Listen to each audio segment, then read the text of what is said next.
No separation exists between us and books. Simulating oneness, this program analyzes, reviews, and breaks down books across all genres through a conscious lens. Synergizing literary theory, philosophy, psychology, spirituality, and the occult, Conscious Book Reviews co-creates a new literary consciousness, transcending objective interpretations.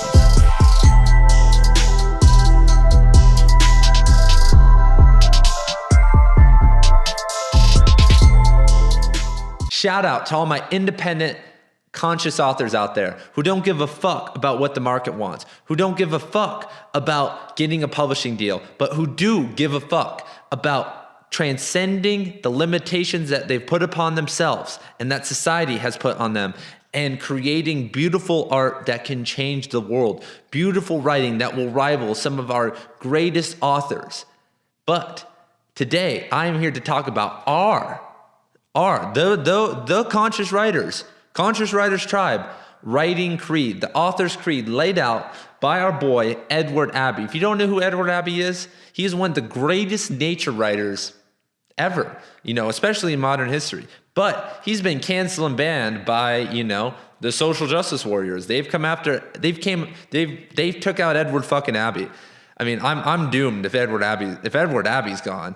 So, I mean, it's good to know that I've been pre-canceled. I'm not even going to try, so that's good. And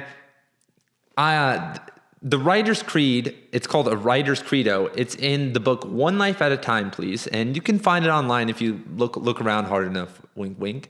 And I'm basically just going to read the creed to you guys. And we're going to go over section by section because it's so strong. This is one of the best essays I've ever read as an author, because we can't be fucking around. We've been fucking around. We've been falling into these traps. So many of us have been lost and to fitting in and to conforming that it makes me sad. And let's start off with Edward Abbey right here. What is the author's proper role? How should the writer view his art? Speaking for myself now, perhaps only for myself, this is what I believe. This is what I tell the young. Call it one's writer's credo. That was a very nice cadence by Abbey. That was beautiful writing. So here we go. This is the moment, everybody. This is the moment. Listen up. This is it. Ignore the literary critics. This isn't just the literary critics. This is your fucking grandma. This is any critic. Anyone that's a hater. If there's someone giving you advice, if you suck at writing, if you're a beginner, there's going to be people that are going to help you. But anyone that doesn't tell you that you're doing a great job and you need to keep going, fuck them, especially if you're doing something conscious. If you're writing about your typical New York romance story, then fuck you. You suck anyway. We're looking for evolutionary stuff on Conscious Writers Tribe. Go hang out at the coffee shop with that. Ignore the commercial hustlers, the agents, the commercial hustlers. You can sell your book by yourself. You can do it. You can market it. Get a YouTube channel. Get a gun. Rob a bank. You can do it. I don't know what you need to do, but you can do it. It's been done before, and you are smart enough to do it. You are smarter than the people who've already done it. You have more grit and more determination. Your genetics are good enough. You have it within you. I know you do. To do it. Sorry, this is disregard those best-selling paperbacks with embossed covers in the supermarkets and the supermarket bookstores. Waste no time applying for gifts and grants. When we want money from the rich, we'll take it by force. And I love that because everyone, a lot of writers my age and a lot of the writers I met, because I got a useless bachelor's degree, is like, oh, MFA. I was hanging out one time at this event of, I forgot who was a reading. I was at a reading and I was with all these MFAs and like, oh, well, I don't think I can keep writing if I don't get fellowship and I don't know what I'm going to do. And I'm like, a fucking fellowship? You haven't written one goddamn thing. That's why you're broke. No MFAs have written shit. You know how long it takes to write a book and publish it? Not long. You could write 10 words and hit publish and it's a book. But no one seems to have done that. No one wants to publish anything. No one wants to put anything out there because everyone's worried about money. When you get money for not doing anything, you don't do anything. You continue not to do anything. But when you're a hungry, starving, and determined artist who wants to change the world, goddamn, you'll post some shit. That's why the university system is broken. That's why the MFAs and university system and grant money and poet laureates have ruined writing, because there's these totems that people get stuck in. People try to chase that. If MFAs wrote what was in their head, they would all get banned from their local university. If they all started writing how they really want to write, either the system would change or they would get in trouble, because it's so controlled. The teachers, the system is controlled. So don't worry about grant money, everybody. Don't worry about the money. Don't worry. Like he said, when we want money from the rich, we'll take it. We have the ability to do that anytime we want. Edward Abbey wrote a great book called The Monkey Wrench Gang about blowing up Beaver Dam in Utah. That shit's wild. But that's off topic. And I am not encouraging anyone to blow up a dam, but that's a metaphor. Quote, "A literary career should not be a career, but a passion, a life, fueled in equal parts by anger and love. How do you feel one without the other? Each implies the other. A writer without passion is like a body without a soul. What would be even more grotesque, like a soul without a body." Boom. And the careerism in writing is ruining it. Everyone worried about getting a book out there and doing this and making sure it gets published by Random House and finding an agent. Careerism has ruined writing. Careerism has ruined writing. Careerism has ruined literature. Careerism has ruined everything. I don't know how many times that has to get repeated to people, but everyone just wants to just market out books on Kindle, just publish them as fast as they can. It's like there's two worlds, like sit and don't do anything and write a book every 10 years and, sit in a faculty position, or write a ton of shitty books. Like, how did we reach this point? How did we reach this point, everybody? So once again, it's the soul and the body and the mind have to be connected. The mind, heart, emotion, and spirit, the pentagram, mind, body, spirit, mind, body. That's not, the pentagram is the four elements in ether, excuse me. Water, air, earth, fire, and ether at the top. Excuse me, everybody. That was lost. Quote, going back to the text, "There is a middle way between subserving the mass market and pandering to our Jamieson castrati literae." Probably mispronounced that. I got a C in Latin, so. "You do not have to write endless disquisitions about computer science professors seeking God while pursuing faculty wives. You do not have to write about male mutilation, lesbians and bearskins, Toyota dealers, or self-hating intellectuals longing for hierarchy to work and live happily as a writer in America. God bless her such as she is." I mean, fuck, man. I mean, the amount of pandering bullshit that has been written, the amount of the MFA New York scene about talking about writers and talking about the lesbians, and everything feels forced. Everything is forced. Everything has been the alternative writing is non-alternative. It's normal. Like there's a path to be an alternative writer now. There's like an archetype already laid out to be an alternative writer, which is fucking wild, but that's how it is these days. So let's return to the text. Quote, "Oh wait, the middle way between subserving the mass market and pandering, there is a middle way. And the middle way is conscious work. The middle way is, yes, writing stuff that people enjoy. You need to write things that people enjoy. You are not the undiscovered Franz Kafka. But you are also not trying to pander to the academics. You're trying to write conscious, beautiful work that can change the masses. Lofty aesthetical work that is also can also change people. We're not William Wordsworth, who's like, oh, I'm going to write for every single poet, they're all poet critic, said we need to write as the common man, but then you read their poetry and they were writing for fucking smart people. We don't need to play that card. We need to play the beautiful, simple, elegant, glorious cards, creative cards, groundbreaking, evolutionary. Those are the buzzwords on Conscious Writers Tribe. If you're in, you're in. If you're not, get out, man, because I am looking for authors who can do that. If you're an author who does that, send me something. There's going to be a journal eventually. By the time you see this, most likely there's going to be a journal that will pay you for your beautiful, conscious, evolutionary work. And if you think that's you, send it on over. $20. That's the starting price, and it'll probably be higher by the time you hear. $20 plus royalties. Mind you, yeah, it's like that makes a difference, but we're broken. Look at this. Look at this setup, everybody. Look what's going on around here. You do not need, this is my favorite paragraph. You do not need to be analyzed, psychoanalyzed, rofted, ested, altered, gelded, neutered, spayed, fixed, acupunctured, zen, yogi, new age, astrocharted, computerized, megatrended, androgenized, evangelized, converted, or even, last and not least, to be reborn. One life at a time, please.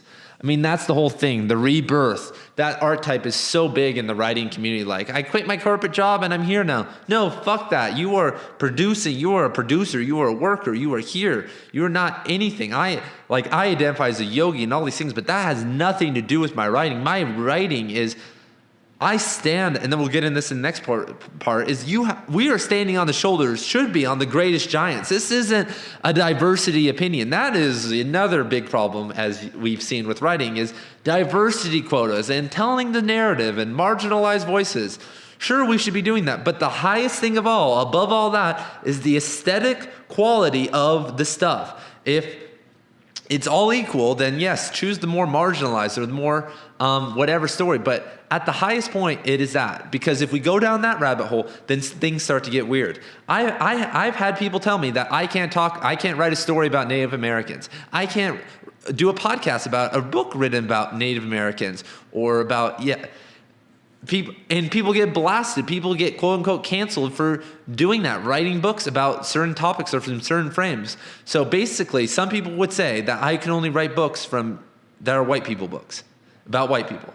And this is insane. And the pandering, the social justice, it's all fucking bullshit, man. And we'll be upfront, I am an anarchist, so I'm not a Donald Trump fan. I'm not a Joe Biden fan. I'm not taking any sides because government is slavery. Control is slavery.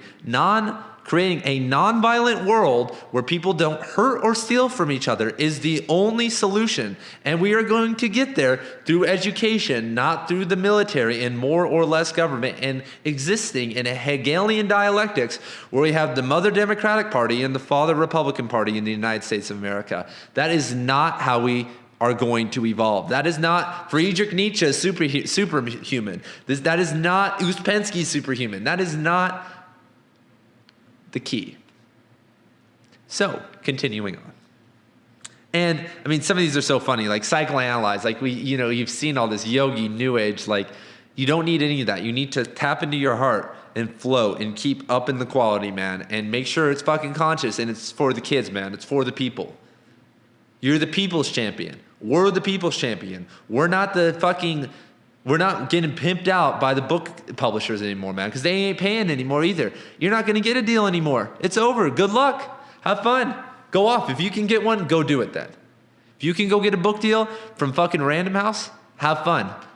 We'll see you later, man. We're glad that you could, but blood money is not always good money. I'm fucking heated right now. I just recorded another podcast and I was like at 10%, so this is funny. What is both necessary and sufficient for honest literary work is to have faith in the evidence of your senses and in your common sense, to be true to your innate sense of justice, to be loyal to your family, your clan, your friends, and if you're lucky enough to have one, your community. Let the nation state go hang itself. Yeah, Edward Abbey, hell yeah. Among the Americans, read Walt Whitman, Mark Twain, Henry Thoreau, Theodore Dreiser, Jack London, B. Travin, Thomas Wolfe, John Steinbeck, Nelson Agren, and Dr. William Carlos Williams. I mean, I'll add on that Cormac McCarthy, Robert Bly, Ezra Pound, Don DeLillo. Maybe not. I mean, Don DeLillo is his old stuff. I'm trying to think of American authors. David Hinton as a poet, nature poet.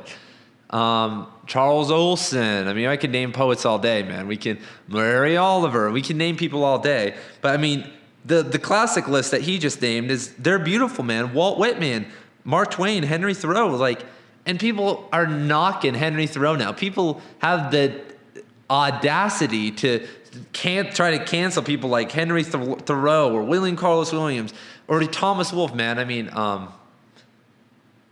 Wolfe, A Man in Full. Go read A Man in Full and tell me that's not some of the highest literary art you've ever seen. And A Man in Full is about like a Texas or Georgia businessman, and shout out Georgia runoffs, hashtag no vote 2021. He would explain outfits for pages at a time, and it was beautiful, man. Like authors like that, man. Thomas Wolfe, Norman Mailer wrote Harlot's Ghost. I mean, there's a lot of authors. But by standing on their shoulders, you can cut out all the bullshit. You can stand on the shoulders and bypass all the lower vibrational material. You can rise up and then you'll be fine. And I just think it's super cool that I think it's really awesome that he takes this approach, because we have a problem with praising. Rumi, everybody loves Rumi. Rumi quotes by Rumi, books by Rumi. Rumi said the key to happiness is the man's ability to praise. Man's ability to praise. The more a man can praise, life and his elders and everyone else, then the more happy he'll be. How praising of a society are we in? We rip down authors. We tell authors they can't get published because of their race or whatever. We force quotas and all this stuff and force narratives because we don't want to look at quality. It's hard to be as good as Cormac McCarthy. It's fucking hard to be as good as William Carlos Williams. Like I said, good luck. Hit me up when you're as good. Awesome. 99% of us won't. I'm not there yet. Am I writing at Cormac McCarthy level? Hell fucking no. It's going to take me another couple decades, man. Like, what? Do you think Cormac McCarthy was writing the way he wrote Blood Meridian at 48 after practicing for probably 30 straight years, writing every day? How many straight days have you written? 30 years? Like I said, lodge a complaint 30 years from now. But until then, keep improving, write conscious information, and then you can complain. Complain later. Right now. And then go on. Emulate them until others find you and start emulating you. I mean, that's it. Don't read read these core group of people, and you can even start with emulating them. Write down their stuff. I mean, I love to write poems. I'm in the process of literally writing Blood Meridian by Cormac McCarthy by hand. You know how long that takes with 300 pages? Oh my God. It takes forever. But I've learned so much. I mean, I've learned so much about writing and my own writing in that experience. I'm like, whoa, why did he do that? Why am I writing like this? And it's these little things, but I have to have that ability to praise. It's hard to praise when we live in a capitalist world and our parents left us every day for 10 hours of work or got divorced and we got made fun of at school for being the nerds or whatever. It's hard. I get it. We have trauma. Okay. Why write? How justify this madness for scribbling? I'm going to read all this. We're going to finish this. Speaking for myself, I write to entertain my friends and to exacerbate our enemies. I write to record the truth of our time as best as I can see it, to investigate the comedy and tragedy of human relationships, to oppose, resist, and sabotage the contemporary drift toward a global technocratic police state, whatever its ideological coloration. I write to impose injustice, to defy power, and to speak for the voiceless. I write to make a difference. It's always a writer's duty, said Samuel Johnson, to make the world better. I write to give pleasure and promote an aesthetic bliss, to honor life and praise the divine beauty of the natural world. I write for the joy and exaltation of writing itself, to tell my story. Like, what are you writing for? Like I said, are you writing to get laid? Are you writing to be cool? Are you writing for validity from your parents or people who never gave you love? Like, why are you writing? Like, why did you choose this crazy craft? Why are you doing this instead of getting that engineering job and making, get the retirement, get the hot, the beautiful partner, and then say good night? Why didn't you do that instead? You can still do that. Why aren't you doing that? Why are you on the Conscious Writers Tribe page right now? Literally, why are you here? Send me a message and tell me. But we are here because we want to make the world a better place, hopefully. And if you don't, take some time and think about that. Take a walk and think about it. So everybody, that is the Independent Writer's Credo. We're just, in Edward Abbey, expanding a little bit on him. But check that article out. If you can't find it anywhere, send me an email. I'll send it over to you if you're having trouble. But my name is Ian Kadanak. Subscribe to the channel. Give the Instagram channel a like. I will see you guys later. Conscious Writers can change the world. Peace.